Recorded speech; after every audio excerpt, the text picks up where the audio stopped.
अस्सलामुअलैकुम, how are you my YouTube family. उम्मीद है कि आप सब ठीक ठाक होंगे।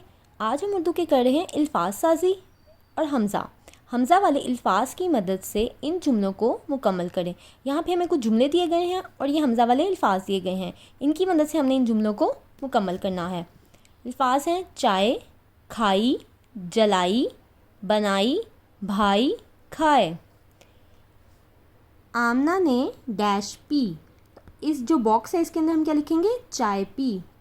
मेरे दो डैश हैं, तो मेरे दो भाई हैं। अम्मी ने खीर बनाई। नेक्स्ट, अहमद ने रोटी डैश में आएगा खाई। हमने सेब खाए। बाई ने आग जलाई। बच्चों को इस तरह की एक्टिविटीज़ बना कर दें और उनसे कहें कि खुद उनको सॉल्व करने की कोशिश करें ताकि उनका कॉन्सेप्ट क्लियर हो सके। उम्मीद है आपको मेरी वीडियो अच्छी लगी होगी। अगर अच्छी लगी है तो इसे लाइक और शेयर कर दें और मेरे चैनल को सब्सक्राइब कर दें। नेक्स्ट वीडियो में मुलाकात होगी, तब तक के लिए अल्लाह हाफ़िज़।